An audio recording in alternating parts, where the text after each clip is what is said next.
Elle n'avait jamais pris l'avion et elle a saisi le soutien qu'il ne fallait pas. C'était le PDG de l'avion. Et ce qu'elle a touché l'a laissé sous le choc. Les passagers ont crié, l'hôtesse s'est évanouie, le pilote est resté figé. Mais c'est ce contact qui a changé sa vie à jamais. Que pensez-vous qu'il va se passer dans cette histoire? Commentez et n'oubliez pas de vous abonner à notre chaîne et dites-nous de quelle ville vous nous regardez. Je vous promets que ce sera la meilleure histoire que vous entendrez de votre vie.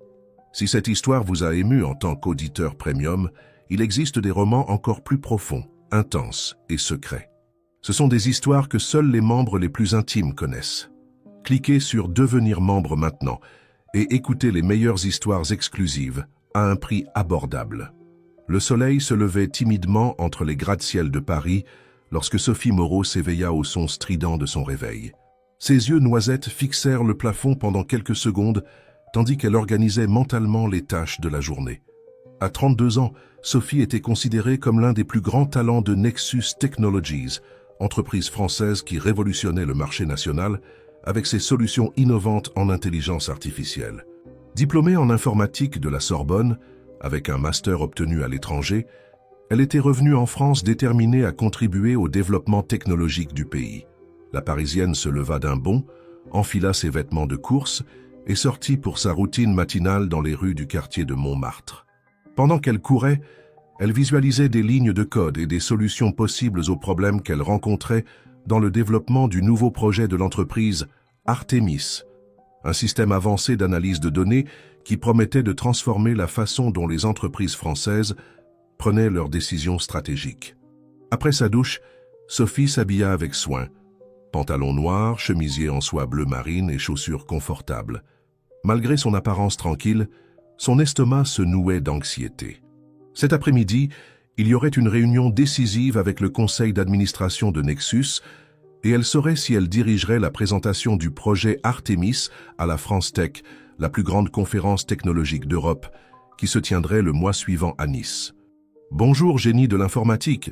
s'exclama Claire Dubois, sa meilleure amie et collègue de département, dès que Sophie entra dans le bureau moderne situé au cœur de l'avenue des Champs-Élysées. « Prête pour le grand moment ?»« Plus ou moins », répondit Sophie, forçant un sourire tout en posant son sac à dos sur son bureau. « J'ai confiance en ce projet, mais tu sais ce qui se passera si je suis choisie pour Nice. » Claire acquiesça avec compréhension. Elle connaissait bien la plus grande peur de son amie, prendre l'avion. Depuis l'enfance, Sophie nourrissait une peur inexplicable des avions qu'elle avait réussi à éviter tout au long de sa vie professionnelle. Même lorsqu'elle avait eu l'opportunité d'étudier à l'étranger, elle avait opté pour des pays qu'elle pouvait atteindre en bateau ou en train. Cette peur irrationnelle était son talon d'Achille, la seule faiblesse dans une carrière impeccable. Tu vas réussir à surmonter ça, So. C'est peut-être l'occasion parfaite, tentait de l'encourager Claire tandis qu'elles marchaient ensemble vers la machine à café. En plus, on dit que Thomas Leclerc lui-même sera présent à la France Tech. Sophie sentit un frisson parcourir son échine en entendant ce nom. Thomas Leclerc, PDG de Nexus Technologies, était une figure presque mythique dans l'entreprise. À 40 ans, il avait transformé une petite start-up en l'une des plus grandes entreprises technologiques de France. Diplômé en ingénierie de l'école polytechnique et titulaire d'un MBA de Harvard, Thomas apparaissait rarement dans les étages opérationnels de l'entreprise, se consacrant principalement aux stratégies d'expansion internationale. La matinée se déroula à un rythme frénétique. Sophie finalisait les détails de la présentation qu'elle ferait au conseil lorsqu'elle reçut une notification sur son ordinateur. La réunion avait été avancée à 20 minutes plus tard et Thomas Leclerc serait présent. Son cœur s'emballa. Il était rare que le PDG participe à ces réunions départementales. À 13 heures précises, Sophie entra dans la salle de réunion principale. Assis autour de la table ovale en verre, se trouvaient les 5 directeurs de l'entreprise et à la tête de table, imposant dans son costume italien bleu marine, Thomas Leclerc. Avec ses tempes grisonnantes et ses yeux verts perçants, il émanait de lui une autorité naturelle qui intimidait même les cadres les plus expérimentés. « Bonjour à tous », dit Sophie, essayant de contrôler le tremblement dans sa voix. « Je suis ici pour vous présenter les avancées finales du projet Artemis. » Pendant les 20 minutes qui suivirent, elle exposa avec clarté et enthousiasme les atouts du système qu'elle avait contribué à développer. Les graphiques et simulations impressionnait visiblement les personnes présentes. Quand elle termina, un silence momentané s'empara de la salle, rompu par la voix grave de Thomas. « Impressionnant, mademoiselle Moreau. Votre travail représente exactement ce que nous recherchons chez Nexus, l'innovation avec un objectif. » Il se leva, marchant lentement dans la salle. « C'est pourquoi nous avons décidé que vous dirigerez non seulement la présentation d'Artemis à la France Tech, mais que vous représenterez également l'entreprise lors des séances de négociation avec de potentiels investisseurs internationaux. » Sophie sentit son sang se glacer dans ses veines. Cela signifiait non seulement prendre l'avion pour Nice, mais aussi potentiellement faire de multiples voyages dans les mois à venir. Sa vision commença à se brouiller et elle dut s'appuyer discrètement sur la table pour garder l'équilibre. « C'est un honneur, monsieur Leclerc », parvint-elle à répondre, tandis que son esprit hurlait de panique. Après la réunion, Sophie courut aux toilettes des femmes, s'enferma dans une cabine et respira profondément, essayant de contenir les larmes qui menaçaient de couler. Son téléphone vibra. C'était un message de sa mère, Madame Hélène Moreau, la personne qui avait toujours été son refuge. « Ma fille, j'ai appelé l'entreprise et on m'a annoncé la nouvelle. Quelle fierté, mon amour. Nous fêterons ça au dîner ce soir. » Sophie sourit à travers ses larmes. Elle ne pouvait pas décevoir sa mère, qui avait élevé 3 enfants seule après le décès prématuré de son mari. Hélène avait toujours cru au potentiel de sa fille, faisant d'immenses sacrifices pour lui assurer une éducation de qualité. En revenant à son bureau, elle trouva un email de la secrétaire de Thomas avec les détails du voyage. Le vol pour Nice partirait dans exactement 2 semaines. Sentant son estomac se nouer, elle ouvrit un nouvel onglet dans son navigateur et commença à rechercher des méthodes pour surmonter la peur de l'avion. Elle était déterminée à ne pas laisser sa terreur saboter l'opportunité la plus importante de sa carrière.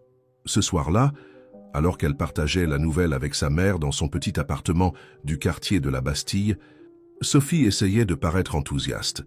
Mais Madame Moreau, avec sa perspicacité de mère, perçut immédiatement son angoisse. « La peur n'a que la taille qu'on lui donne, ma fille, » dit la dame aux cheveux gris, tenant affectueusement les mains de sa fille. « Ton père avait une peur bleue des hauteurs, tu sais, mais quand il a dû réparer le toit de notre première maison, il a affronté sa peur parce qu'il savait que c'était nécessaire. » Sophie sourit, imaginant le père qu'elle avait à peine connu, décédé alors qu'elle n'avait que 5 ans. Cette comparaison lui apporta un étrange réconfort. S'il avait pu affronter ses peurs, elle le pourrait aussi. Dans les jours qui suivirent, Sophie se partagea entre finaliser le projet Artemis et participer à des séances intensives de thérapie pour contrôler son anxiété. Claire l'accompagnait fidèlement, offrant un soutien inconditionnel.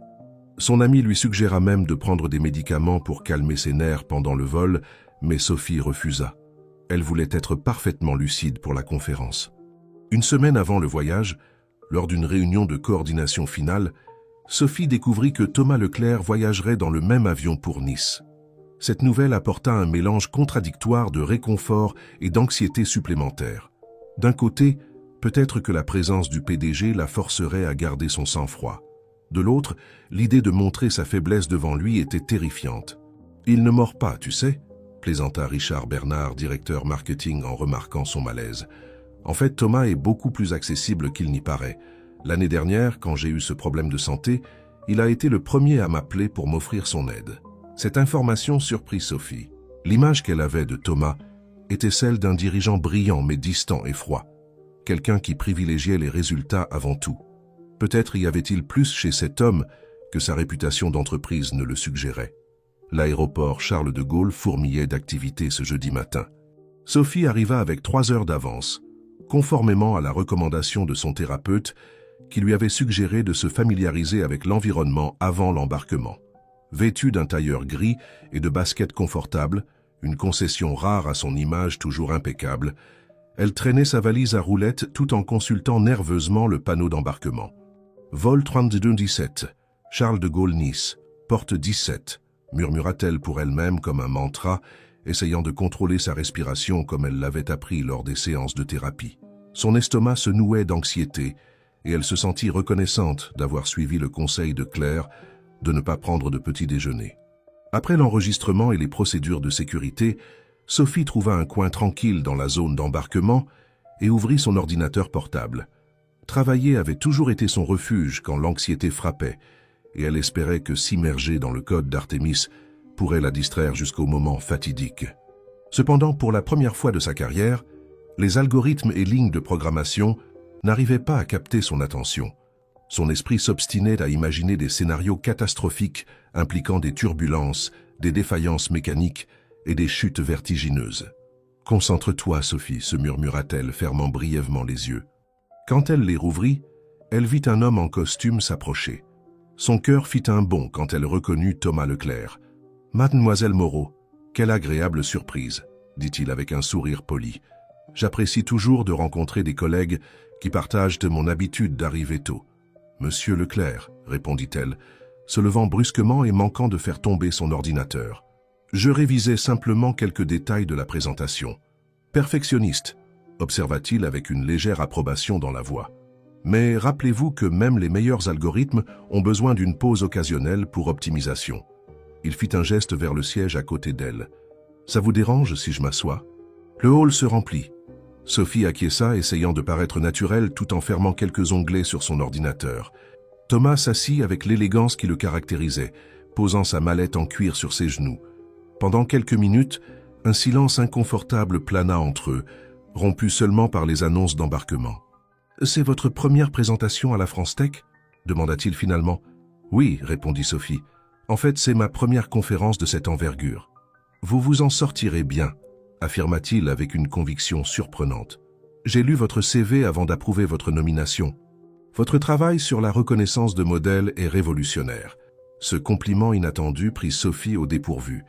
Elle avait toujours imaginé que sa sélection pour le projet avait été l'œuvre du directeur du développement, pas du PDG lui-même. « Merci », parvint-elle à répondre, sentant ses joues rougir légèrement. « Artémis représente beaucoup pour moi.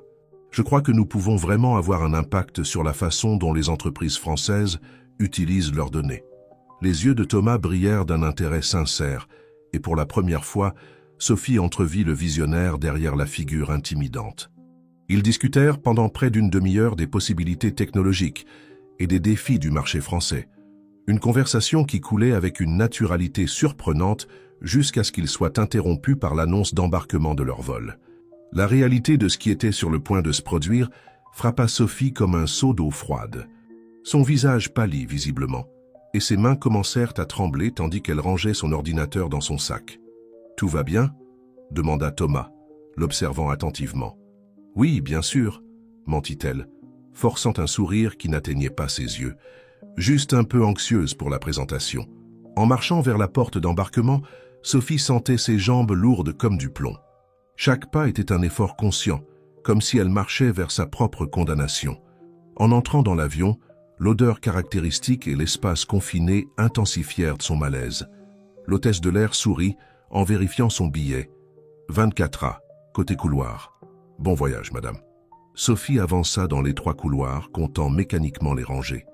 En trouvant son siège, elle rangea son sac dans le compartiment supérieur et s'assit, attachant immédiatement sa ceinture.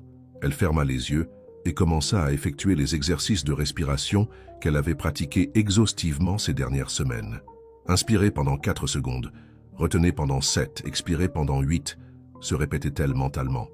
Elle était si concentrée qu'elle ne remarqua pas quand quelqu'un occupa le siège à côté d'elle, jusqu'à ce qu'elle entende une voix familière. « On dirait que nous serons compagnons de voyage, mademoiselle Moreau. » Sophie ouvrit les yeux, se retrouvant face à Thomas Leclerc, qui s'installait dans le siège côté hublot. Pendant un instant, elle paniqua. Maintenant, elle n'aurait aucun moyen de dissimuler sa peur durant les 3 prochaines heures. D'un autre côté, la nécessité de sauver les apparences devant le PDG pourrait servir de motivation supplémentaire pour se contrôler. « Quelle chance pour moi !» répondit-elle avec un sourire tendu, espérant paraître professionnelle. Les 20 minutes suivantes furent un test pour ses nerfs. Pendant que l'équipage effectuait les procédures de sécurité et que l'avion roulait lentement sur la piste, Sophie sentait chaque battement de son cœur comme un tambour assourdissant. Ses mains agrippèrent les accoudoirs du siège avec tant de force que ses jointures blanchissaient. Quand l'avion accéléra enfin pour le décollage, la pressant contre le dossier, Sophie sentit une vague de panique s'emparer de son corps. La sensation d'impuissance, d'être piégée dans une boîte métallique suspendue dans les airs, était plus intense qu'elle ne l'avait imaginé dans ses pires cauchemars. Involontairement, Un petit gémissement s'échappa de ses lèvres. Le moment critique vint lorsque l'avion quitta le sol. La brusque inclinaison vers le haut et les turbulences initiales furent la goutte d'eau pour Sophie. Dans un acte impulsif de pure terreur, elle saisit ce qui était le plus proche, le bras de Thomas Leclerc, avec une force surprenante. Le PDG la regarda avec étonnement, mais son regard se transforma rapidement en compréhension, en remarquant le visage pâle et la respiration haletante de son employé. Quelques passagers à proximité se retournèrent pour observer la scène, certains avec des sourires amusés, d'autres avec empathie. « Première fois en avion ?» demanda-t-il à voix basse, sans essayer de libérer son bras de l'étreinte désespérée de Sophie. Incapable de parler, Sophie se contenta d'acquiescer, mortifiée par la situation, mais toujours incapable de se détacher. La honte rivalisait avec la terreur dans sa poitrine, créant un mélange émotionnel dévastateur. « Regardez-moi » dit Thomas avec une fermeté douce qui les surprit tous les deux. Quand elle rencontra finalement ses yeux, il poursuivit « Respirez avec moi, lentement. 1, 2, 3... » Sophie obéit, synchronisant sa respiration avec la sienne. Lentement, à mesure que l'avion se stabilisait et que les voyants « Gardez vos ceintures attachées » s'éteignaient, elle commença à retrouver un peu de contrôle. Ses doigts relâchèrent leur emprise sur le bras de Thomas, laissant des marques rouges sur sa peau. « Je suis désolée, » murmura-t-elle mortifiée. « J'ai une phobie de l'avion. J'ai toujours eu. C'est la première fois que je vole. » Elle s'attendait à voir de la déception ou même du mépris dans ses yeux. Après tout, quel type de professionnel d'élite laisse une peur aussi irrationnelle la dominer de cette manière? Mais au lieu de cela, elle trouva quelque chose de surprenant, de la compréhension. « Nous avons tous nos peurs, Sophie, » répondit-il, utilisant son prénom pour la première fois. « Personnellement, je déteste les araignées. Elles me donnent des frissons. » Cette confession inattendue, venant de l'homme qu'elle avait toujours vu comme l'incarnation de la confiance et du contrôle, provoqua un sourire involontaire sur son visage. L'image mentale de Thomas Leclerc, l'impitoyable PDG fuyant une araignée, était presque comique. « Vraiment ?» demanda-t-elle, sincèrement intéressée. « Traumatisée depuis l'enfance », confirma-t-il avec un demi-sourire. « J'ai grandi dans une ferme en Bourgogne. Un jour, je me suis réveillé avec une araignée de la taille d'une soucoupe qui marchait sur ma poitrine. » Sophie écarquilla les yeux. « Ça justifie le traumatisme. Et vous? Un événement spécifique a déclenché votre peur de voler ?» La question prit Sophie par surprise. Elle n'avait jamais vraiment réfléchi à l'origine de sa peur. Elle avait simplement toujours été là, comme une partie intégrante de sa personnalité. « Je pense que ça a commencé avec des histoires que j'ai entendues quand j'étais enfant, » répondit-elle après quelques instants de réflexion. « Ma mère m'a élevée seule après le décès de mon père. Elle a toujours été extrêmement protectrice et avait cette habitude de regarder tous les documentaires sur les accidents d'avion. J'ai grandi en croyant que voler était une roulette russe. » Thomas acquiesça compréhensif. Les peurs ne sont pas toujours rationnelles, mais elles sont toujours réelles pour celui qui les ressent. L'important, c'est que vous soyez ici, en train de l'affronter. Cela démontre plus de courage que de n'avoir jamais peur.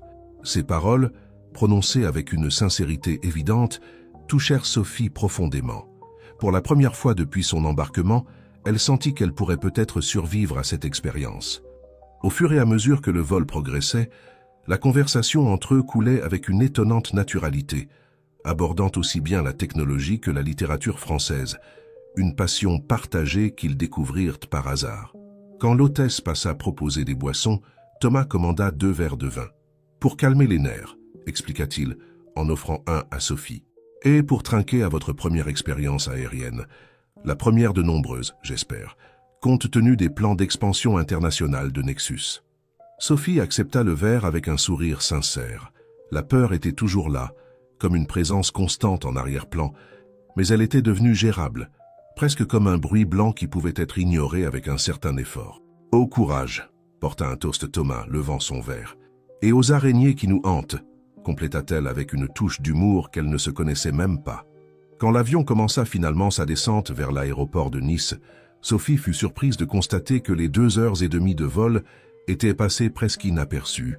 L'approche de la piste provoqua encore une pointe d'anxiété, mais rien de comparable à la panique du décollage. Le palais des congrès de Nice resplendissait sous le soleil tropical de la capitale azuréenne. Construit au bord de la Méditerranée, L'imposant complexe architectural était décoré de bannières colorées, annonçant la France Tech, le plus grand événement technologique d'Europe. Cadres, développeurs, investisseurs et passionnés de technologie de tout le pays convergeaient vers ce point, créant une atmosphère électrique d'innovation et de possibilités. Sophie observait tout avec un mélange d'émerveillement et de nervosité en traversant le hall principal. Après l'épisode embarrassant dans l'avion, elle avait essayé de maintenir une distance professionnelle avec Thomas, malgré la gentillesse avec laquelle il l'avait traité. À la sortie de l'aéroport, ils s'étaient séparés. Il était parti pour une réunion préliminaire avec des investisseurs, tandis qu'elle s'était directement rendue à l'hôtel désigné par l'entreprise. Sophie Moreau Nexus Technologies, dit-elle à la réceptionniste de l'événement, recevant en échange un badge et un kit avec le programme complet de la conférence. Vous êtes programmé pour présenter demain à 14 h dans l'Auditorium Noble, informa la jeune femme avec un sourire professionnel. Une répétition technique est disponible aujourd'hui à 18 h, si vous souhaitez vérifier votre équipement. Sophie la remercia et avança dans le hall principal, où des dizaines de stands présentaient les dernières innovations technologiques. Nexus avait l'un des plus grands espaces, stratégiquement positionné près de l'entrée. Elle s'y dirigea, saluant les collègues du marketing qui organisaient déjà le matériel promotionnel. « Regardez qui a survécu au baptême de l'air !» s'exclama Pierre Leroy, responsable des relations publiques de l'entreprise, s'approchant avec un sourire chaleureux. Grand et charismatique, Pierre était connu pour sa capacité à transformer des conversations techniques en récits accessibles au grand public. De justesse, admit Sophie, sentant ses joues s'enflammer en se souvenant comment elle avait agrippé le bras de Thomas. J'espère que les gens du vol ne commenceront pas à répandre des histoires. Détends-toi, tout le monde est plus préoccupé par la présentation de demain. Tu vas cartonner, j'en suis certain. Sophie sourit, reconnaissante pour la confiance de son collègue. Elle aida l'équipe à finaliser les derniers détails du stand, puis se rendit à une conférence sur l'intelligence artificielle appliquée aux problèmes sociaux, un thème qui l'avait toujours fasciné. Elle s'assit dans l'une des dernières rangées, espérant passer inaperçue, mais il ne fallut pas longtemps pour que des collègues d'autres entreprises la reconnaissent et s'approchent pour discuter du projet Artemis, tant attendu, dont les rumeurs circulaient déjà dans la communauté tech. À midi, pendant la pause déjeuner, Sophie se dirigea vers le restaurant du centre de congrès. Tandis qu'elle examinait les options du buffet, elle sentit une présence familière à ses côtés. « Je recommande la bouillabaisse.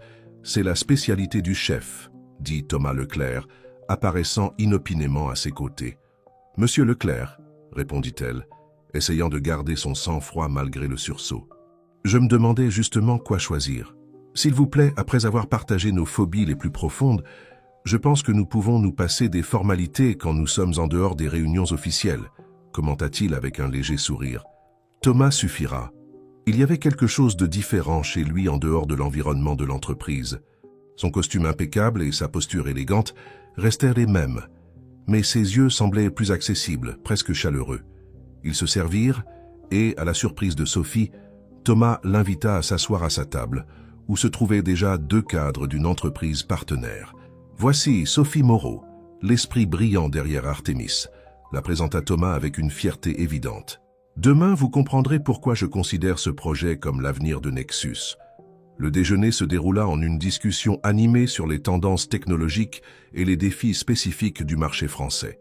Sophie, initialement timide, se retrouva vite engagée dans le débat, impressionnant les personnes présentes par sa connaissance approfondie et sa vision innovante. Plus surprenante encore fut la façon dont Thomas lui adressait constamment des questions, valorisant ses opinions même sur des sujets qui dépassaient son domaine spécifique. Après le déjeuner, Sophie participa à d'autres conférences et ateliers, absorbant des informations qui pourraient se bénéficier au développement futur d'Artemis. À 17h30, elle se rendit à l'Auditorium Noble pour la répétition technique, déterminée à vérifier personnellement chaque détail de sa présentation. L'auditorium était plus grand qu'elle ne l'imaginait, avec une capacité de près de 1000 personnes. La vaste scène, éclairée par des lumières directionnelles sophistiquées, semblait intimidante vue depuis les gradins vides.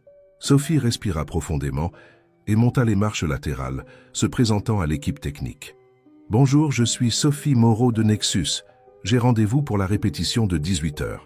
Le technicien audiovisuel, un jeune homme d'environ 25 ans, sourit amicalement. « Bien sûr, mademoiselle Moreau, nous vous avons programmé pour demain à 14 heures, c'est bien ça? Vérifions tout l'équipement. » Sophie connecta son ordinateur portable au système et commença à tester sa présentation, vérifiant que toutes les animations et démonstrations fonctionnaient parfaitement. Elle était si concentrée qu'elle ne remarqua pas une silhouette qu'il observait discrètement du fond de l'auditorium. « Impressionnant !» dit une voix masculine inconnue, la faisant se retourner brusquement. Un homme grand, à l'apparence élégante et au regard pénétrant, s'approchait par l'allée centrale. Vêtu d'un costume bleu marine impeccablement taillé, il exhalait confiance et pouvoir. « Pardonnez-moi, je ne voulais pas vous effrayer », poursuivit-il avec un sourire qui n'atteignait pas ses yeux calculateurs. « Je suis Marc Dupont, PDG de Tech France. » Sophie sentit un frisson involontaire. Tech France était le principal concurrent de Nexus, connu pour ses tactiques agressives de marché et pour attirer les talents d'autres entreprises avec des offres irrésistibles. « Sophie Moreau, répondit-elle sèchement, méfiante des intentions de cet homme. « Je sais exactement qui vous êtes, dit Marc, s'arrêtant à quelques mètres de la scène. Votre travail sur les algorithmes prédictifs est remarquable. Je suis votre carrière depuis cet article sur la reconnaissance de modèles dans les systèmes chaotiques que vous avez publié l'année dernière. » Le compliment, bien qu'apparemment sincère, sonna comme une alarme dans son esprit. « Merci, répondit-elle prudemment. Je ne savais pas que les concurrents lisaient nos publications avec tant d'intérêt. » Marc rit, un son calculé et artificiel. « Dans le monde de la technologie, mademoiselle Moreau, il n'existe pas de concurrents, seulement de futurs partenaires ou acquisitions. » Il fit une pause significative. « D'ailleurs, je serai au premier rang demain. J'ai hâte de voir le fameux projet Artemis. On dit qu'il est révolutionnaire. » Avant que Sophie ne puisse répondre, une voix familière résonna du fond de l'auditorium. « Marc, quelle surprise de te trouver ici. » Thomas Leclerc avançait dans l'allée d'un pas décidé, son visage un masque de cordialité professionnelle qui dissimulait à peine la tension sous-jacente. « Thomas, mon vieil ami, » répondit Marc avec une jovialité feinte. « J'étais justement en train de faire la connaissance de ton prodige technologique. Je dois admettre que tu as toujours eu l'œil pour les talents et pour les opportunités. » Les deux PDG échangèrent des poignées de main fermes, plus semblables à un défi silencieux qu'à une salutation amicale.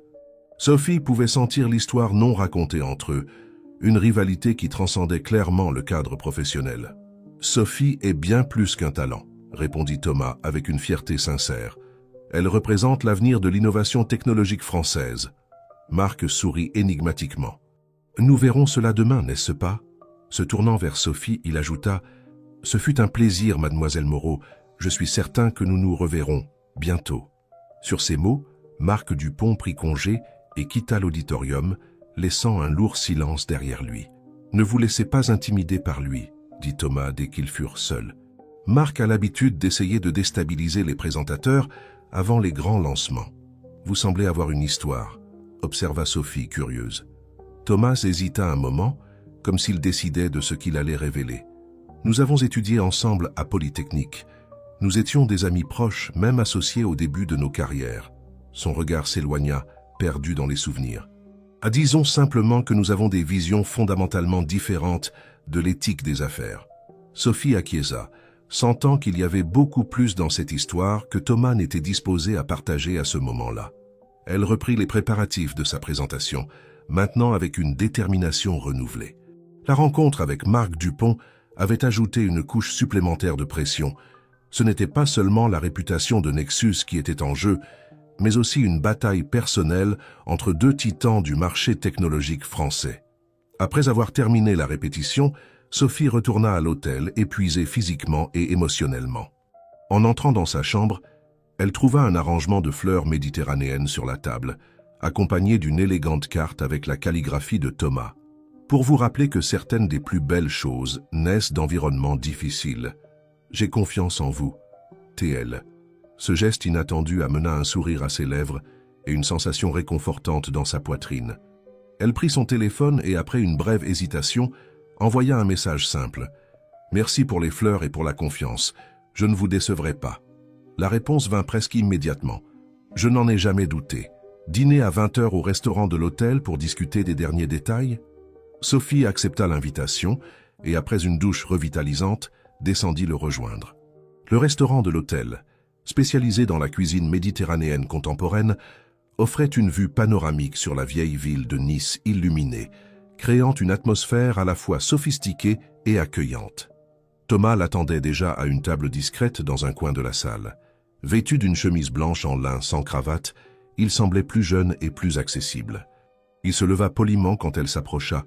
« J'espère que ça ne vous dérange pas l'informalité », dit-il, indiquant sa propre tenue. « Après une journée entière de réunions, j'avais besoin d'une trêve dans les formalités d'entreprise. » Sophie sourit, se sentant étonnamment à l'aise. « En fait, c'est un soulagement, » admit-elle. « J'ai porté des vêtements professionnels si longtemps aujourd'hui que j'avais presque oublié comment respirer normalement. » Le dîner se déroula en une conversation étonnamment personnelle. Ils discutèrent brièvement des aspects finaux de la présentation, mais s'aventurèrent vite dans des sujets divers. Livres préférés, films classiques français, souvenirs d'enfance. Sophie découvrit que Thomas, en plus d'être un génie des affaires, était passionné par la littérature régionaliste et la musique populaire française. Le matin du grand jour arriva avec un ciel bleu typique de Nice. Sophie se réveilla avant même que le réveil ne sonne, son corps vibrant d'un mélange d'anxiété et d'anticipation. Après une course rapide sur la promenade des Anglais pour s'éclaircir l'esprit, elle retourna à l'hôtel pour les derniers préparatifs. Elle choisit soigneusement une robe fourreau bleu marine avec un blazer structuré de la même couleur. Professionnelle, mais avec de la personnalité. En appliquant un maquillage léger, son téléphone sonna. C'était Claire, qui appelait de Paris. « Alors, génie, prête à entrer dans l'histoire de la technologie française ?» demanda son ami avec son enthousiasme caractéristique. « Plus ou moins, » répondit Sophie, incapable de cacher la nervosité dans sa voix. « L'auditorium peut accueillir 1000 personnes, Claire, 1000, et elles seront toutes là pour te voir briller. Au fait, commencer de travailler si près du dieu grec de la technologie. » Sophie leva les yeux au ciel, même si elle savait que son ami ne pouvait pas la voir. Thomas a été surprenant, différent de ce que nous imaginions. « Différent comment ?» insista Claire avec une curiosité évidente. « Plus humain, » répondit Sophie après une brève réflexion. « Moins le PDG intouchable, plus la personne réelle. » Il y eut un silence significatif à l'autre bout de la ligne, avant que Claire ne parle à nouveau, maintenant sur un ton plus sérieux. « Fais juste attention, So. Les relations entre patrons et subordonnés se terminent rarement bien dans le monde de l'entreprise. »« Ne sois pas ridicule, » protesta Sophie, sentant son visage s'échauffer.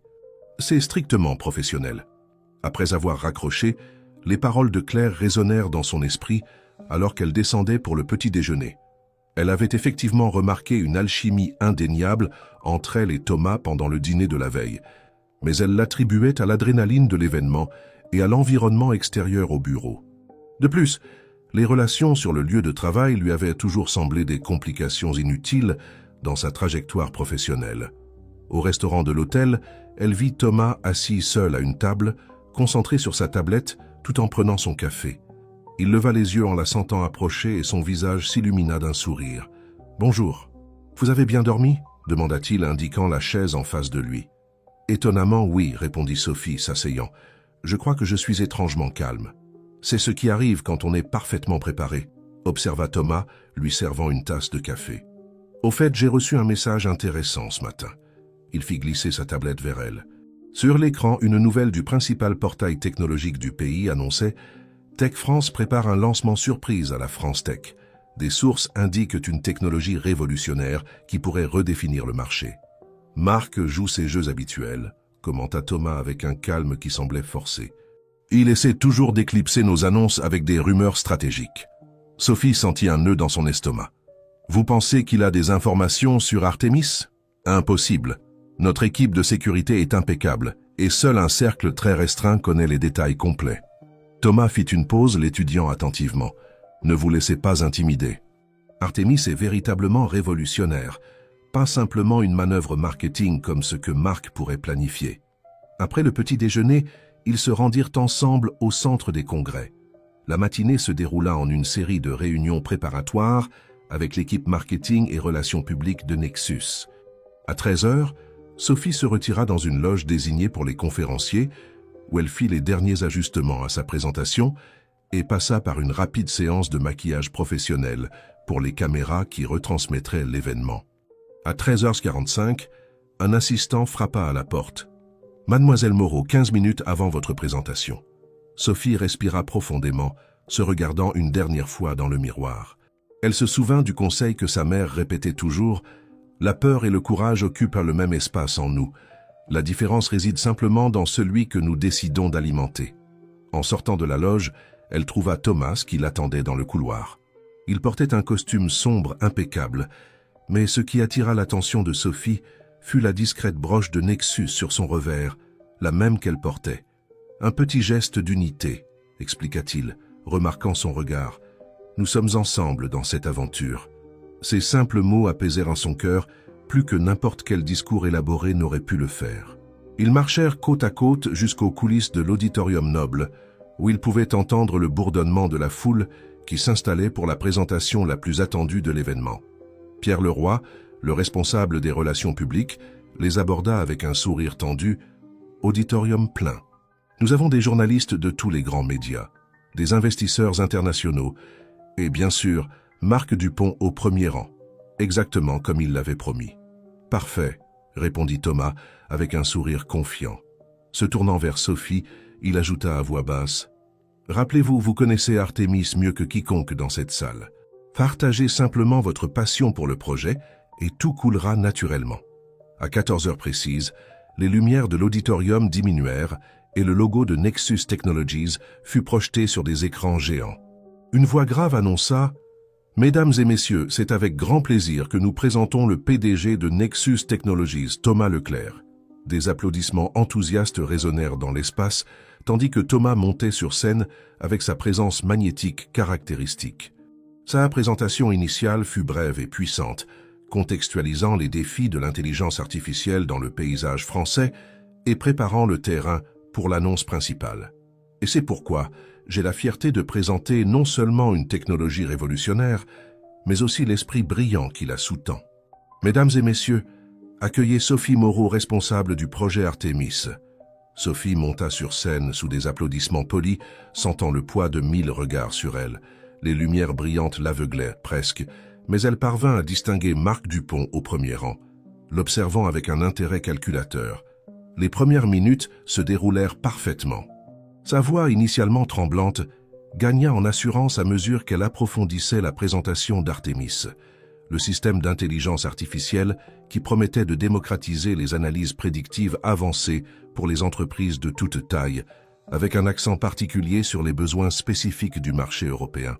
Ce qui distingue Artémis des autres solutions d'IA est sa capacité à s'adapter aux réalités économiques locales, en tenant compte des variables exclusives de notre marché que les systèmes internationaux ignorent simplement, expliqua-t-elle, captant l'attention complète de l'audience. La présentation avança vers le moment de la démonstration pratique, le point culminant que tous attendaient. Sophie activa la commande sur la tablette spéciale développée pour l'occasion, s'attendant à ce que le système traite des données en temps réel d'une entreprise fictive, révélant des insights qui prendraient normalement des semaines d'analyse traditionnelle. Rien ne se passa. L'écran resta figé, n'affichant que le logo d'Artémis. Sophie sentit un frisson parcourir son échine. Elle essaya à nouveau, maintenant un sourire professionnel tout en tapant des commandes alternatives. Le silence dans l'auditorium devenait de plus en plus pesant, et elle pouvait sentir le sourire satisfait de Marc Dupont sans avoir besoin de regarder dans sa direction. « Il semble que nous rencontrions un petit défi technique, » dit-elle, luttant pour garder sa contenance. « Comme nous le savons tous, même les meilleurs systèmes... » C'est alors qu'elle remarqua un mouvement subtil sur le côté de la scène.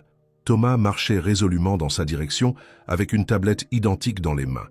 Sans hésitation, il s'approcha du microphone. « Mesdames et messieurs, je vous prie de nous excuser pour ce contretemps. Comme beaucoup d'entre vous le savent, l'innovation réelle ne vient pas sans défi réel. Et c'est exactement pourquoi Artémis représente une révolution, parce qu'il affronte des problèmes que personne d'autre n'essaie de résoudre. » Pendant qu'il parlait, il remit discrètement sa tablette à Sophie, murmurant « Je crois que nous avons détecté une tentative d'intrusion dans le système principal. Ceci est la sauvegarde isolée. » Sophie comprit immédiatement. Elle connecta le nouveau dispositif au système de projection et, à son soulagement, l'interface d'Artémis apparut instantanément sur les écrans géants. Thomas continua à parler. « lui donnant le temps de configurer la démonstration.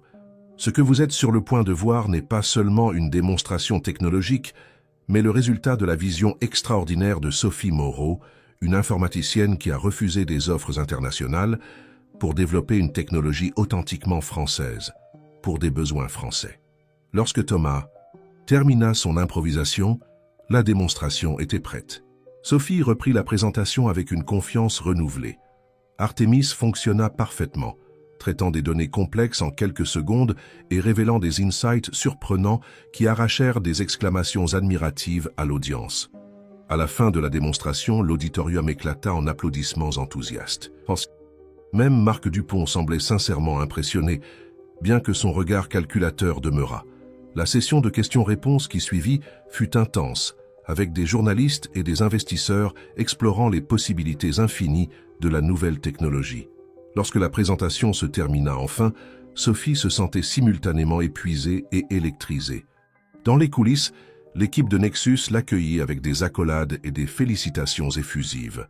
Thomas s'approcha en dernier, avec un large sourire qui illuminait son visage habituellement sérieux. « Vous avez été absolument brillante », dit-il avec une admiration sincère, surtout sous pression.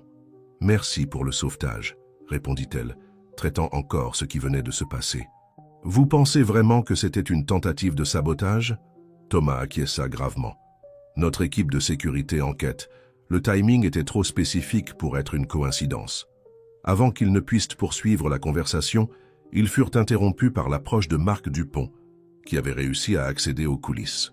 « Impressionnante récupération, Thomas », commenta-t-il avec un sourire énigmatique, presque aussi impressionnante qu'Artemis lui-même. Se tournant vers Sophie, il ajouta « Félicitations, mademoiselle Moreau. Votre réputation ne rend pas justice à votre talent. » Thomas se plaça subtilement entre Sophie et Marc, un geste protecteur qui ne passa pas inaperçu. « Merci pour le retour, Marc. Nous sommes impatients de voir ce que Tech France présentera demain. » Marc sourit, un sourire qui n'atteignait pas ses yeux calculateurs. « Oh, je suis sûr que ce sera révélateur. » Avec une petite révérence, il s'éloigna, laissant dans l'air une sensation de menace voilée. Dès qu'il fut parti, Thomas se tourna vers Sophie avec une expression préoccupée. « Je ne lui fais pas confiance. Après la réception, j'aimerais que vous participiez à une réunion d'urgence avec notre équipe de sécurité numérique. » Les heures suivantes passèrent dans un tourbillon d'interviews, de conversations avec des investisseurs potentiels et de félicitations de collègues de l'industrie. Le cocktail de célébration de Nexus, tenu dans un espace exclusif du centre de congrès, réunit l'élite du marché technologique français. Sophie, traitant encore les événements de l'après-midi, observait tout avec une sensation surréaliste d'accomplissement.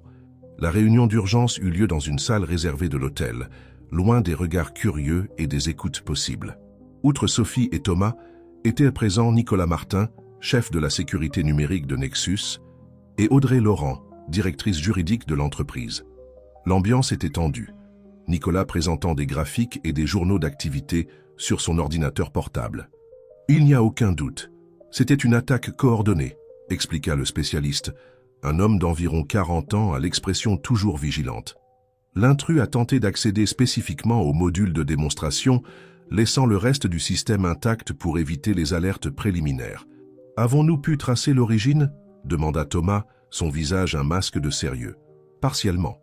L'attaque provenait d'un réseau privé au sein même du centre des congrès, mais elle a été soigneusement masquée, via de multiples proxys. » Sophie observait les données techniques avec une indignation croissante. C'était son projet, le résultat d'innombrables heures de travail et de dévouement, et quelqu'un avait délibérément tenté de le saboter. « Marc Dupont », murmura-t-elle, verbalisant ce que tout le monde pensait.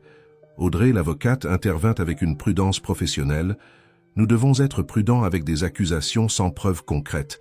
Tech France est une entreprise puissante, avec une armée d'avocats. »« Je suis d'accord », répondit Thomas, surprenant Sophie. « Mais cela ne signifie pas que nous resterons immobiles. » Nicolas, je veux une sécurité maximale sur tous les systèmes jusqu'à la fin de l'événement.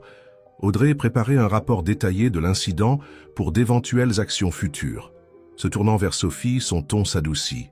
Quant à vous, je vous suggère de vous reposer. Vous avez eu une journée intense, et demain nous aurons plusieurs réunions avec des investisseurs impressionnés par Artemis.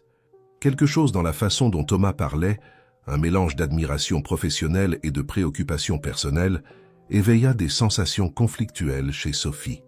D'un côté, elle appréciait d'être traitée comme une égale, comme une professionnelle dont il valorisait sincèrement le travail.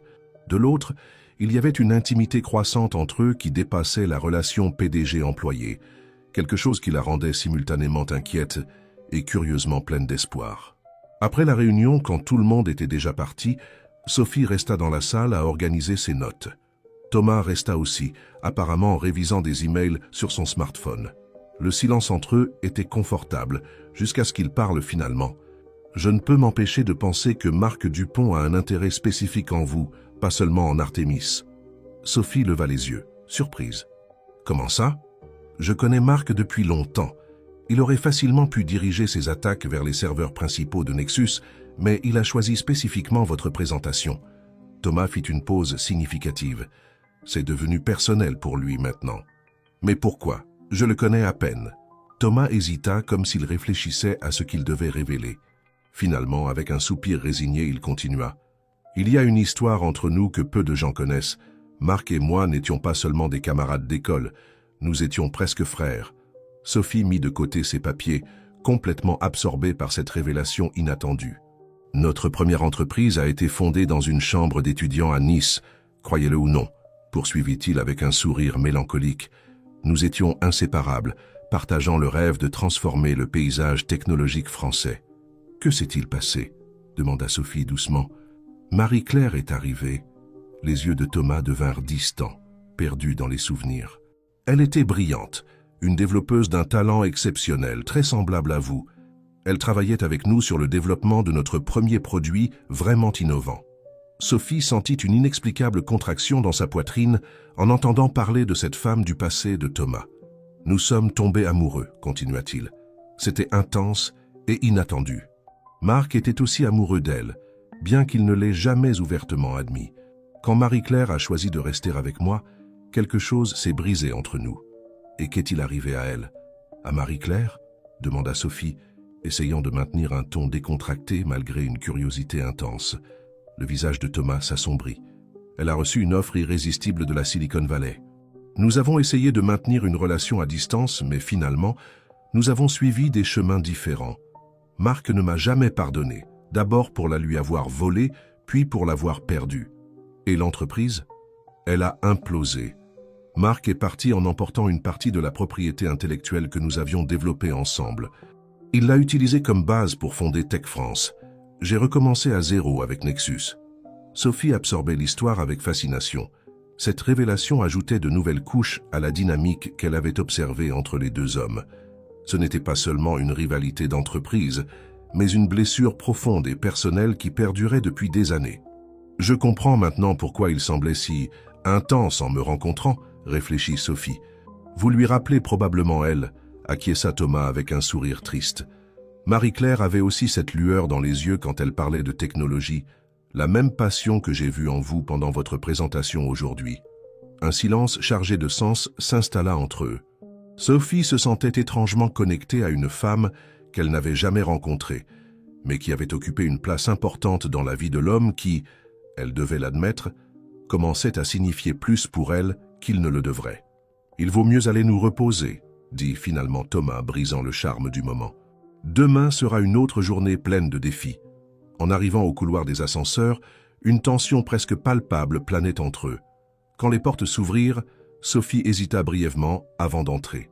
À sa surprise, Thomas resta dans le couloir. « Je vais faire une promenade sur la promenade avant de dormir », expliqua-t-il. « Ça m'aide toujours à éclaircir mes idées. »« Puis-je vous accompagner ?»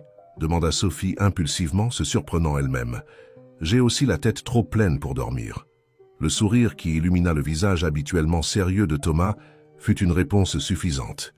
La nuit de Nice les accueillit avec sa brise tiède et parfumée. Ils marchèrent côte à côte sur la promenade des Anglais, le doux bruit des vagues créant une bande sonore parfaite pour la conversation qui coulait naturellement entre eux. Ils parlèrent de leur trajectoire, des défis rencontrés, des rêves pour l'avenir de la technologie française. Sans s'en rendre compte, ils s'éloignèrent des zones les plus animées, arrivant à un tronçon plus tranquille de la plage. « Savez-vous ce que j'admire le plus chez vous ?» demanda Thomas, s'arrêtant pour regarder l'horizon où l'océan rencontrait le ciel étoilé. Ma compétence avec les algorithmes prédictifs, plaisanta Sophie. Votre authenticité, répondit-il sérieusement. Dans le monde de l'entreprise, surtout dans le secteur technologique, beaucoup de gens construisent des personnages, des versions polies et stratégiques d'eux-mêmes. Vous êtes authentique, même quand cela signifie montrer de la vulnérabilité. Comme agripper le bras de mon PDG pendant une turbulence, demanda-t-elle avec un rire embarrassé. Exactement, confirma-t-il en souriant. Ce moment m'a montré quelque chose de rare, quelqu'un de réel dans un monde de façade. Sophie sentit son cœur s'accélérer quand les yeux de Thomas rencontrèrent les siens avec une intensité qui transcendait le professionnel. Pendant un instant, il sembla qu'il allait se rapprocher davantage. Mais le moment fut brusquement interrompu par la sonnerie insistante de son téléphone. Thomas répondit avec une expression d'excuse, s'éloignant de quelques pas. Son expression se transforma rapidement de l'irritation à une sérieuse préoccupation. Quand il revint, son attitude avait complètement changé. « Nous devons retourner immédiatement à l'hôtel », dit-il avec urgence. Nicolas a détecté une autre attaque sur nos systèmes, mais cette fois, il a réussi à tracer l'origine. Dans le taxi de retour à l'hôtel, Thomas expliqua la situation à voix basse. Marc Dupont va présenter demain une technologie suspicieusement similaire à Artemis, appelée Hermès. Notre département juridique examine les informations préliminaires divulguées à la presse, mais les parallèles sont troublants. Il ne peut pas simplement copier notre technologie, protesta Sophie, indignée. Techniquement non, mais Marc est un maître pour opérer dans les zones grises de la loi. S'il a pu accéder à des fragments du code via la tentative d'intrusion aujourd'hui, il pourrait le présenter comme son propre développement, alléguant une inspiration convergente, compléta Sophie, comprenant la stratégie. C'est pour ça qu'il était si confiant pendant toute la conférence. En arrivant à l'hôtel, ils allèrent directement à la même salle de réunion, maintenant transformée en un centre de crise improvisé. Nicolas et Audrey y étaient déjà, accompagnés de 2 autres cadres de Nexus arrivés en urgence de Paris. La présentation d'Hermès est prévue pour demain à 11 h, informa Audrey. Nous avons tenté d'obtenir une injonction pour l'empêcher, alléguant l'espionnage industriel, mais sans preuve concrète de l'intrusion, le juge a rejeté la demande. Sophie observait les discussions stratégiques avec une frustration croissante. Les cadres débattaient d'actions juridiques et corporatives, alors qu'elle voulait une solution technique au problème. « Et si nous pouvions prouver qu'Hermès est une copie d'Artémis » interrompit-elle soudainement, attirant tous les regards. « Comment » demanda Thomas, intrigué. « Chaque programmeur a une signature, des motifs subtils et des choix stylistiques qui imprègnent son code, » expliqua Sophie, son esprit s'accélérant. « Si Marc a vraiment obtenu des fragments d'Artémis et les a incorporés à Hermès, ses signatures seront là. Nous pouvons les identifier par une analyse comparative avancée. Mais nous aurions besoin d'accéder au code d'Hermès pour cela, réfléchit Nicolas, sceptique. Pas nécessairement au code complet, rétorqua Sophie. Si nous pouvons accéder à la démonstration publique demain, nous pouvons capturer suffisamment de données pour l'analyse. Une énergie renouvelée s'empara de la salle. Dans les heures qui suivirent, Sophie dirigea une équipe technique dans la préparation d'outils spécialisés pour capturer et analyser le comportement du système rival pendant sa présentation publique. Thomas observait avec une admiration croissante la transformation de l'ingénieur timide qu'il avait rencontré dans l'avion en cet leader naturel, commandant des spécialistes avec des décennies d'expérience. Il était déjà plus de 3 heures du matin quand ils finalisèrent les préparatifs. L'équipe se dispersa pour quelques heures de repos avant la confrontation décisive qui approchait. Sophie, épuisée mais électrisée par l'adrénaline, rassemblait ses affaires quand elle remarqua que Thomas restait dans la salle, l'observant avec une expression indescriptible. « Qu'y a-t-il » demanda-t-elle, soudainement consciente de son apparence désordonnée après des heures de travail intense. « Je pensais simplement que Nexus a beaucoup de chance de vous avoir, » répondit-il avec un sourire fatigué. « J'ai beaucoup de chance. » Quelque chose dans la façon dont il prononça ces mots, une vulnérabilité rare chez un homme généralement si contrôlé, fit sauter le cœur de Sophie d'un battement. Avant qu'elle ne puisse répondre, cependant, la porte de la salle s'ouvrit brusquement. Marc Dupont entra avec l'assurance de quelqu'un qui se sent en territoire conquis. Suivi de 2 hommes à l'apparence corporate que Sophie reconnut vaguement de la conférence. « Travail tardif, je vois », commenta Marc avec un sourire prédateur. « Excusez l'intrusion, mais quand j'ai appris que la haute direction de Nexus était réunie à cette heure, j'ai été curieux. »« Comment l'avez-vous su ?» demanda Thomas, sa voix contrôlée malgré la tension évidente. Marc haussa les épaules avec une fausse décontraction. « Nice est une petite ville, Thomas. Les nouvelles circulent vite. » Son regard calculateur se porta sur Sophie, l'évaluant avec un intérêt renouvelé. « Mademoiselle Moreau, votre présentation aujourd'hui était vraiment impressionnante. Si impressionnante, en fait, que j'aimerais vous faire une proposition. »« Marc, » commença Thomas sur un ton d'avertissement. « Non, non, Thomas.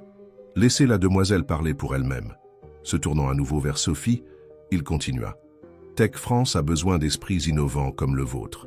Je suis prêt à offrir le double de votre salaire actuel, plus une participation au capital et une liberté totale pour développer vos propres idées. » Un silence tendu s'empara de la salle. Sophie sentait le poids des regards sur elle, l'attente calculatrice de Marc, l'appréhension contenue de Thomas, la curiosité des cadres qui accompagnaient Marc. La proposition planait dans l'air comme une grenade prête à exploser, redéfinissant les lignes de bataille de cette guerre d'entreprise. « C'est une offre généreuse », répondit finalement Sophie, gardant la voix ferme. « Mais je dois décliner. » La surprise sur le visage de Marc fut presque imperceptible, un bref vacillement dans le masque de confiance qu'il maintenait si soigneusement. « Peut-être n'ai-je pas été clair, insista-t-il, s'approchant d'un pas. Nous parlons de ressources pratiquement illimitées pour la recherche, une équipe que vous pourrez constituer vous-même et une participation au bénéfice de tout ce que vous développerez. » « J'ai parfaitement compris votre offre, » rétorqua Sophie, soutenant son regard. « Et ma réponse reste non. » Marc lança un regard irrité à Thomas avant de se tourner à nouveau vers elle. « Permettez-moi d'être direct, mademoiselle Moreau. Artemis est impressionnant, mais ce que nous présenterons demain le rendra obsolète avant même qu'il n'arrive sur le marché. Vous misez sur le mauvais cheval. » Ce fut au tour de Sophie de sourire, un sourire tranquille qui déconcerta l'homme d'affaires. « Nous verrons cela demain, n'est-ce pas ? Maintenant, si vous voulez bien nous excuser, nous avons du travail à faire. » Marc l'étudia pendant quelques secondes, comme s'il réévaluait complètement sa perception d'elle. Avec un bref signe de tête à ses accompagnateurs, il se prépara à partir, mais pas sans lancer une dernière provocation. Thomas a toujours eu un talent spécial pour trouver des femmes brillantes et passionnées par la technologie. Demandez-lui à propos de Marie-Claire un de ces jours, et comment ça s'est terminé. La porte se referma derrière lui, laissant un silence chargé dans la salle. Sophie se tourna vers Thomas qui semblait simultanément furieux et ébranlé par la mention du nom de Marie-Claire. « Il adore ces jeux psychologiques », commenta Thomas, passant la main dans ses cheveux dans un geste rare de frustration visible. « Il a toujours été ainsi, même à l'école. Je ne le laisserai pas m'affecter », assura Sophie, bien qu'elle ressentît une inquiétude croissante. L'histoire entre Thomas, Marc et la mystérieuse Marie-Claire semblait de plus en plus pertinente pour le présent. Mais nous devons parler de cela à un moment donné. Thomas acquiesça, son expression s'adoucissant. Je promets que nous aurons cette conversation, après avoir résolu la situation actuelle. Cette nuit-là, malgré la fatigue, Sophie eut du mal à dormir. Les paroles de Marc sur Marie-Claire résonnaient dans son esprit, se mêlant confusément aux préoccupations concernant Artemis et Hermès. Plus troublante encore était la perception croissante de ses sentiments pour Thomas. Des sentiments qui dépassaient de loin l'admiration professionnelle et qui choisissaient le moment le plus inopportun possible pour se manifester. Le lendemain matin arriva avec le poids de l'inévitabilité. À 9 heures, l'équipe de Nexus se réunit pour les préparatifs finaux. Nicolas distribua de petits dispositifs discrets qui captureraient des données pendant la présentation d'Hermès. « Nous devons nous répartir stratégiquement dans l'auditorium », instruisit-il. « Plus nous capturerons d'angles, meilleure sera notre analyse ultérieure. » À 10h45, l'auditorium sud du Palais des Congrès était déjà complètement rempli pour la présentation de Tech France. Sophie se positionna discrètement dans l'une des rangées centrales, tandis que d'autres membres de l'équipe Nexus occupaient des points stratégiques. Thomas avait décidé de ne pas assister personnellement pour éviter une confrontation directe, restant dans le centre de commandement improvisé où il recevrait des données en temps réel. À 11 heures précises, les lumières diminuèrent et Marc Dupont monta sur scène sous des applaudissements enthousiastes. Vêtu d'un élégant costume gris, il exhalait confiance et charisme, tandis qu'il présentait la vision de Tech France pour l'avenir de l'intelligence artificielle en France. Son art oratoire était impeccable, construisant habilement l'attente pour la grande annonce. Et c'est pourquoi j'ai la fierté de vous présenter Hermès, le premier système d'intelligence artificielle authentiquement français, capable de traiter, interpréter et prédire les comportements de marché avec une précision inédite. Les premières démonstrations d'Hermès rendirent Sophie progressivement plus tendue. Les similitudes avec Artemis étaient indéniables, bien que Marc ait pris soin de les présenter dans un ordre différent et avec une interface visuelle distincte. Pour un observateur occasionnel, elles sembleraient des développements parallèles, mais pour Sophie, c'était comme entendre sa propre musique jouer dans un arrangement légèrement différent. Observez comment Hermès analyse des modèles complexes de consommation et identifie des tendances invisibles aux méthodes analytiques traditionnelles, expliquait Marc, tandis que le système traitait un ensemble de données en temps réel. Sophie enregistrait mentalement chaque fonctionnalité, chaque algorithme familier déguisé sous une nouvelle apparence. Le dispositif de capture dans sa poche vibra doucement, confirmant qu'il collectait toutes les données nécessaires pour l'analyse ultérieure. À la fin de la présentation, Marc reçut une ovation debout de l'audience impressionnée. Les journalistes tapaient déjà frénétiquement sur leurs appareils, proclamant probablement la naissance d'un nouveau paradigme en technologie française. L'expression de triomphe sur le visage de Marc en quittant la scène était sans équivoque. Il croyait sincèrement avoir gagné cette bataille. Sophie rejoignit le reste de l'équipe au centre de commandement où Thomas les attendait anxieusement. « Alors » demanda-t-il dès qu'ils fermèrent la porte. « C'est Artemis » confirma Sophie sans hésitation. « Déguisé, mais indéniablement basé sur notre code. Les similitudes sont trop spécifiques pour être une coïncidence. » Nicolas travaillait déjà sur les ordinateurs, compilant les données collectées par les divers dispositifs. Images, séquences de traitement et échantillons de résultats commençaient à remplir les écrans. « Nous aurons besoin de quelques heures pour l'analyse complète », expliqua le chef de la sécurité. « Mais je peux déjà voir des modèles d'exécution identiques aux nôtres dans plusieurs modules centraux. »« Combien de temps vous faut-il » demanda Thomas, vérifiant sa montre. « 4 heures, minimum », répondit Nicolas. « Vous en avez 3, décida Thomas. La conférence de presse de Tech France est prévue pour 15 heures. Nous devons agir avant que Marc ne consolide le récit selon lequel Hermès est une innovation authentique. Les heures suivantes se déroulèrent dans une frénésie d'analyse technique, de discussions stratégiques et de préparation juridique. Sophie dirigeait l'équipe technique, identifiant méthodiquement les similitudes entre les systèmes et documentant chaque preuve. Son esprit fonctionnait avec une clarté impressionnante, comme si toute sa formation et son expérience l'avaient préparé exactement pour ce moment. À 14h30, ils se réunirent pour passer en revue les résultats. Les preuves étaient accablantes. Au moins 60% du code de base d'Hermès présentait des similitudes structurelles inconfondables avec Artemis, y compris des algorithmes propriétaires que Sophie avait développés spécifiquement pour le projet. « Nous avons suffisamment », conclut Audrey Laurent, la directrice juridique, après avoir examiné le rapport technique. « Nous pouvons demander une injonction d'urgence sur la base de ces preuves. » « Non, » interrompit Thomas de façon surprenante. « Les procédures judiciaires prendraient des mois, peut-être des années. Nous avons besoin d'une solution immédiate. » Tous les regards se tournèrent vers lui, intrigués. « Marc est sur le point d'annoncer des partenariats commerciaux basés sur Hermès, » poursuivit Thomas. « Si nous pouvons démontrer publiquement la fraude avant cela, les dommages à la crédibilité de Tech France seront irréparables. Vous suggérez une confrontation publique ?» demanda Audrey, visiblement préoccupée. « Les risques juridiques seront les miens à assumer, » compléta Thomas avec détermination. Se tournant vers Sophie, il demanda « Pouvez-vous préparer une démonstration comparative convaincante en 20 minutes ?» Sophie sentit le poids de cette responsabilité, mais aussi une confiance renouvelée. « Je peux. » La salle de presse du Palais des Congrès était remplie de journalistes lorsque Marc Dupont monta sur la petite scène pour sa conférence triomphale.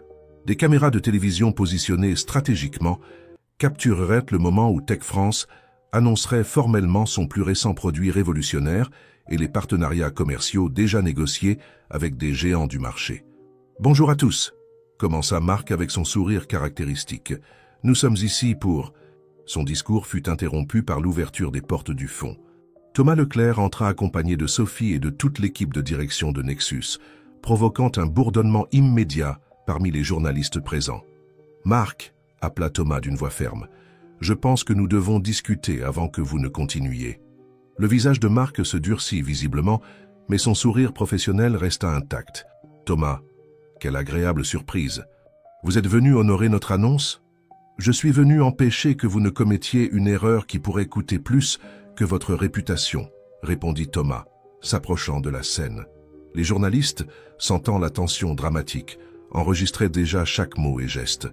« Toujours le moraliste », rétorqua Marc avec un rire forcé, essayant de minimiser la situation devant la presse.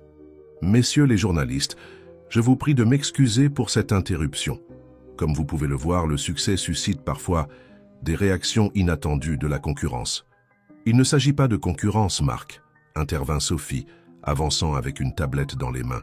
« Il s'agit d'appropriation indue de propriété intellectuelle. » Un murmure parcourut la salle. Marc plissa les yeux, étudiant Sophie avec un nouvel intérêt. « Mademoiselle Moreau, n'est-ce pas? L'ingénieur d'Artémis. » Son ton était condescendant. « Je comprends votre frustration de voir qu'Hermès a dépassé votre projet, mais des accusations sans fondement n'aideront pas votre carrière. »« Elles ne sont pas sans fondement, » rétorqua-t-elle, connectant sa tablette au système de projection de la salle. Les écrans à l'arrière de la scène s'allumèrent, affichant deux interfaces côte à côte, Artémis et Hermès. « Permettez-moi de démontrer quelque chose d'intéressant, » poursuivit Sophie, tapant des commandes rapides. « Lorsque nous insérons le même ensemble de données dans les deux systèmes et demandons une analyse prédictive spécifique, les écrans affichèrent en temps réel le traitement parallèle des deux systèmes. À la stupéfaction des présents, non seulement les résultats étaient identiques, mais aussi la séquence exacte de traitement, incluant même de petits retards caractéristiques à des points spécifiques. « Cela pourrait-il être une coïncidence ?» demanda Sophie s'adressant directement au journaliste. « Peut-être si nous parlions d'algorithmes génériques. Mais ce que vous voyez sont des séquences propriétaires développées exclusivement pour Artémis, incluant, elle tapa une autre commande, un marqueur exclusif que nous avons incorporé au code. » L'écran d'Hermès afficha brièvement un code alphanumérique unique avant de compléter le traitement. Le même code qui apparut sur l'écran d'Artémis. « Une signature numérique », expliqua Sophie. Comme les artistes qui signent leurs œuvres, les développeurs incorporent souvent des marqueurs uniques dans leur code. Celui-ci en particulier se traduit par SMH Munzasa Na83, mes initiales et l'année de naissance de ma mère. Le silence dans la salle était absolu. Les caméras alternaient entre le visage pâli de Marc et les expressions déterminées de Thomas et Sophie. « C'est absurde », bégaya Marc visiblement ébranlé. « Une coïncidence clairement manipulée pour cette démonstration tendancieuse. »« Les données ne mentent pas, Marc, » répondit Thomas calmement. « Et nous avons beaucoup plus de preuves documentées. Le choix vous appartient maintenant. Nous pouvons résoudre cela discrètement, ou nous pouvons poursuivre avec des actions légales publiques pour espionnage industriel et violation de propriété intellectuelle. » Les journalistes, sentant le scandale imminent, tapèrent déjà frénétiquement sur leurs appareils. Des flashs se déclenchaient continuellement, capturant le moment historique de confrontation entre deux des plus grands noms de la technologie française. Marc Dupont, pour la première fois depuis que Sophie l'avait rencontré, semblait véritablement déstabilisé. Son regard alternait entre les écrans incriminants, l'audience attentive et le visage impassible de Thomas. « Ceci ne se termine pas ici », déclara-t-il finalement, d'une voix suffisamment basse pour que seuls Thomas et Sophie puissent entendre. Avec un signe brusque à son équipe, il se retira rapidement de la salle, laissant derrière lui le bourdonnement croissant des journalistes qui entouraient maintenant Thomas et Sophie avec des questions frénétiques. « Pas de commentaires supplémentaires pour le moment », annonça Thomas avec un professionnalisme ferme. « Nexus Technology émettra un communiqué officiel aujourd'hui même. Merci de votre compréhension. » Conduisant Sophie et l'équipe hors de la salle de presse, Thomas maintint une expression neutre jusqu'à ce qu'il soit en sécurité dans une salle privée. C'est seulement alors qu'il se permit un sourire sincère de soulagement et d'admiration. « Vous avez été absolument brillante, » dit-il, se tournant vers Sophie. La démonstration était parfaite, suffisamment technique pour être irréfutable, mais assez claire pour que même les journalistes non spécialisés comprennent. Les répercussions de la confrontation entre Nexus et Tech France dominèrent l'actualité technologique pendant les jours suivants. Journaux, blogs spécialisés et programmes de télévision débattaient intensément du scandale déjà baptisé l'affaire Hermès.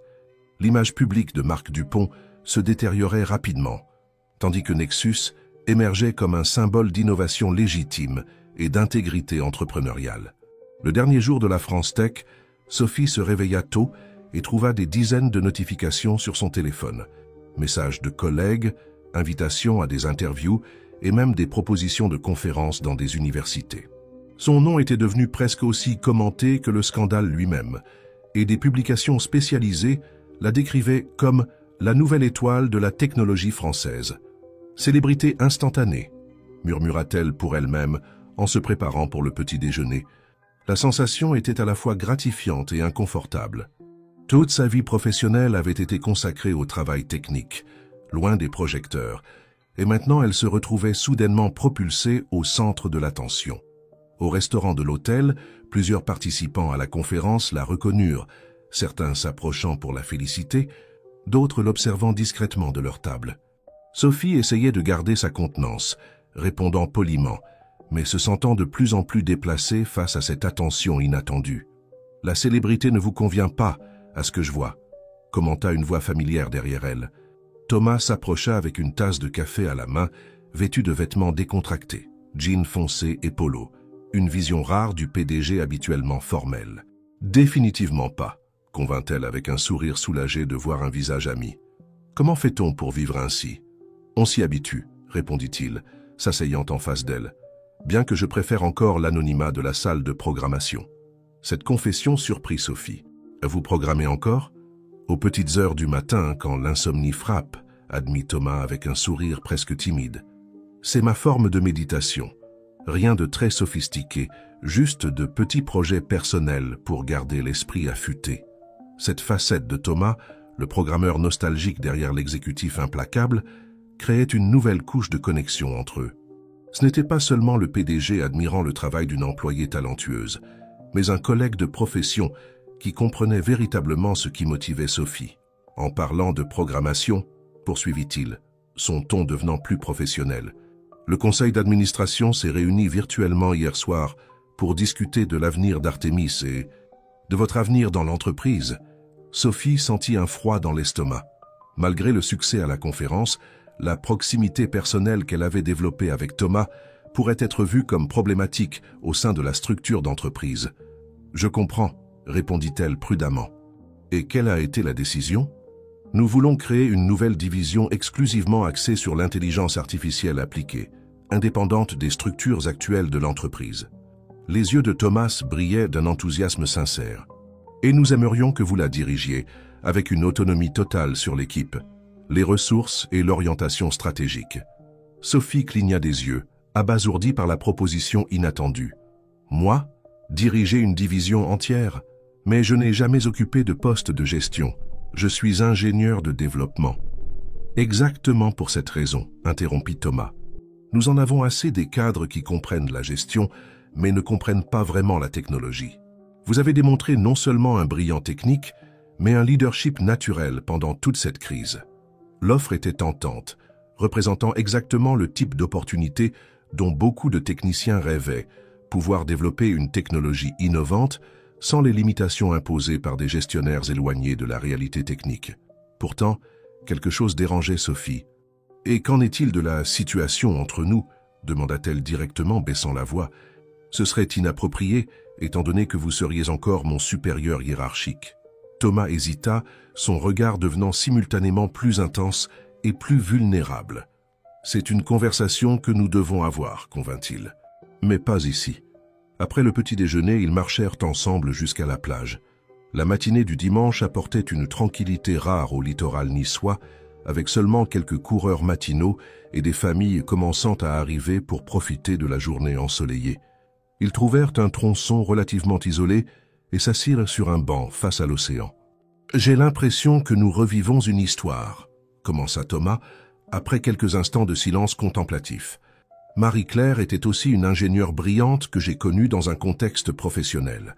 Notre rapprochement a été graduel, presque inévitable, comme si nous étions attirés par une force invisible.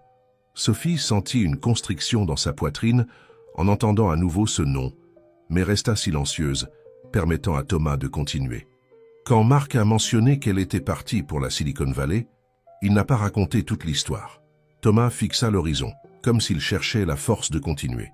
La vérité, c'est que Marie-Claire a reçu une offre irrésistible, après que Marc, amer qu'elle ait choisi de rester avec moi, ait divulgué des informations confidentielles sur le projet que nous développions. « Il vous a saboté ?» demanda Sophie, surprise par la profondeur de cette rivalité. « Pas directement. Mais il a fait en sorte qu'un concurrent international sache exactement ce que nous faisions et offre à Marie-Claire un poste que je ne pouvais jamais égaler à l'époque. » Thomas sourit tristement. Il savait qu'elle avait toujours rêvé de travailler dans les grandes entreprises américaines. C'était un coup calculé pour détruire simultanément notre projet et notre relation. Et ça a fonctionné, conclut Sophie doucement. Oui et non. Le projet initial est mort, mais Nexus en est né. Quant à la relation, il hésita. Marie-Claire et moi avons essayé pendant près d'1 an, mais la distance combinée à l'amertume de ce qui s'était passé nous a finalement séparés. Ressentez-vous encore quelque chose pour elle ? Demanda Sophie, se surprenant elle-même par l'audace de la question. Thomas se tourna pour la regarder directement. Marie-Claire fait partie de mon passé, une partie importante qui m'a façonné, mais qui est terminée. Depuis de nombreuses années, je ne ressens rien d'autre qu'une vague nostalgie pour cette époque de ma vie. Son regard s'intensifia, transmettant un message silencieux qui fit accélérer le cœur de Sophie. Ce que je ressens maintenant est complètement différent, poursuivit-il. Plus mûr, plus fort et infiniment plus effrayant, parce que je sais exactement ce qui est en jeu. « Thomas » commença Sophie, mais il leva doucement la main, demandant à continuer. « Je ne veux pas répéter les erreurs du passé. C'est pourquoi la nouvelle division que vous dirigerez rendra directement des comptes au Conseil, pas à moi. Vous aurez une autonomie complète, sans conflit hiérarchique. » Il fit une pause significative. « Cela signifie que, dans le cadre professionnel, nous serons essentiellement des pairs. Ce qui se passera au-delà dépendra entièrement de nous, sans les complications de pouvoir qui pourraient tout compromettre. » Sophie absorba ses paroles, appréciant la clarté et le respect avec lesquels Thomas abordait la situation.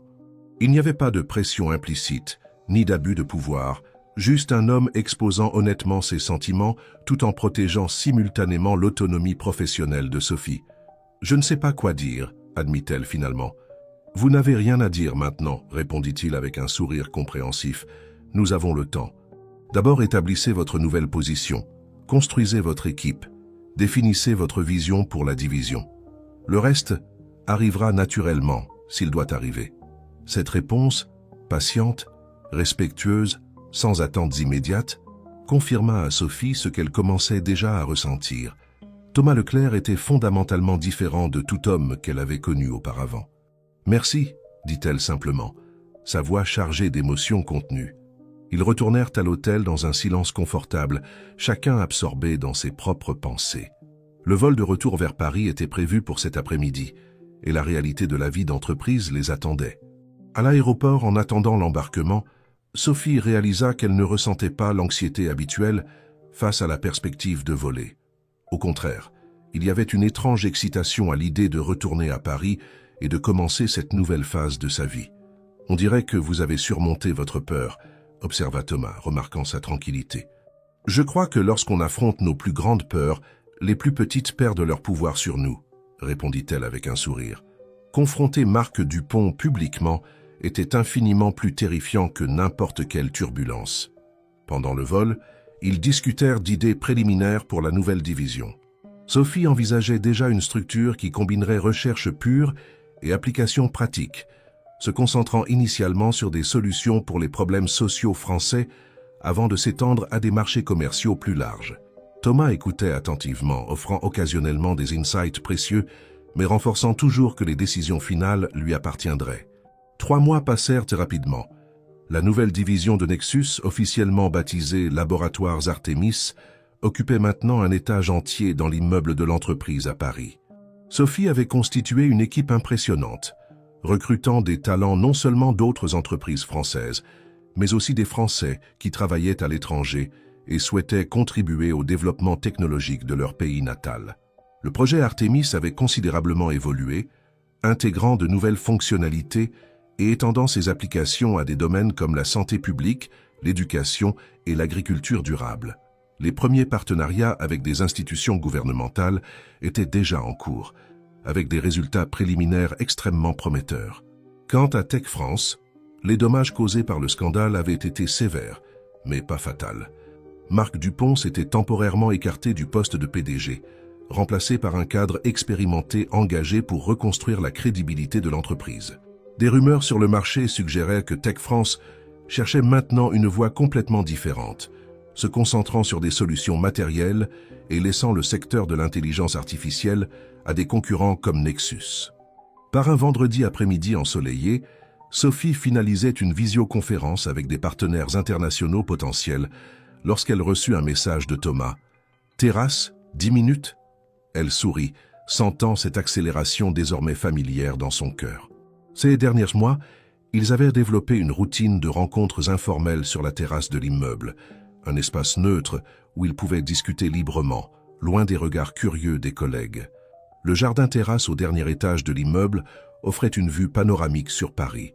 Des plantes tropicales soigneusement disposées créaient de petites oasis d'intimité entre les bancs et les tables. Sophie trouva Thomas à leur endroit habituel, un coin discret avec vue sur le jardin du Luxembourg au loin.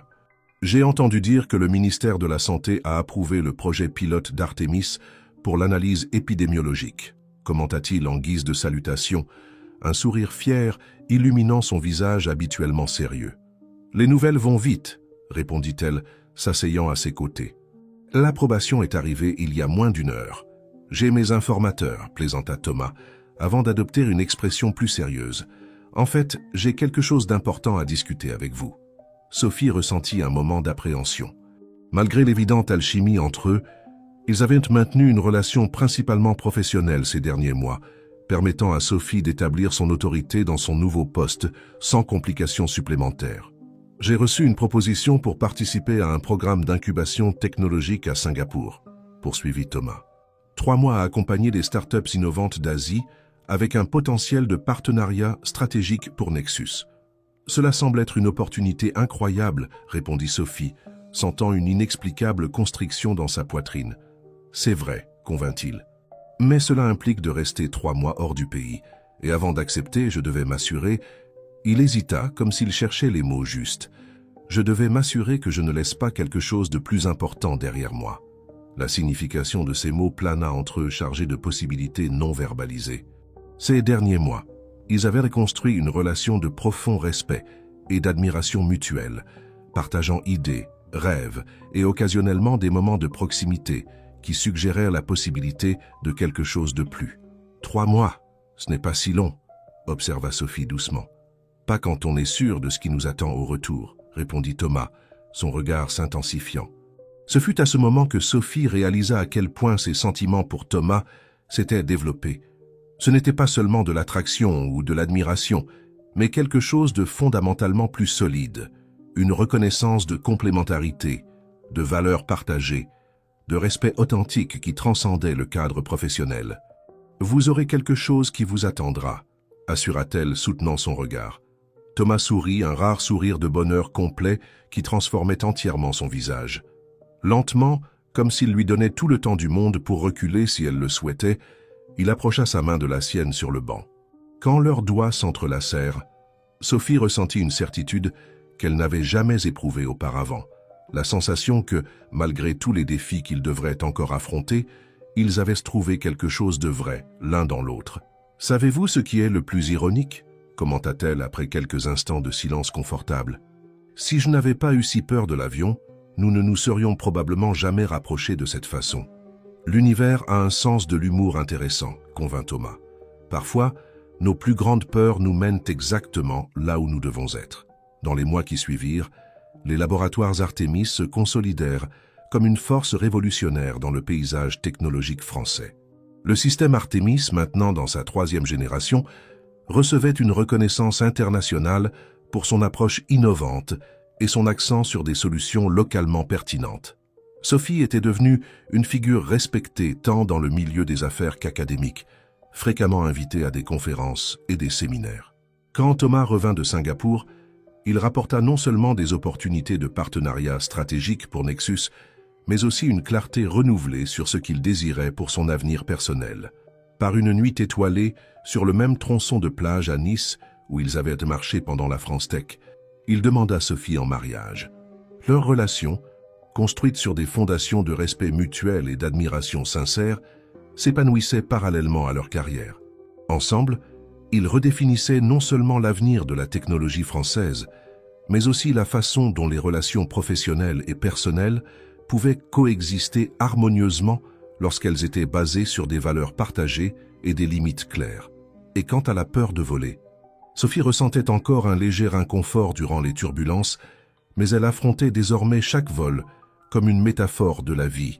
Des moments d'incertitude étaient inévitables, mais avec la bonne personne à ses côtés, même les plus grands défis devenaient des opportunités de croissance et de découverte. Son histoire, qui avait commencé par un geste impulsif de panique pendant un décollage, s'était transformée en un voyage de dépassement personnel et professionnel, prouvant que parfois nous devons affronter nos plus grandes peurs pour découvrir notre véritable force.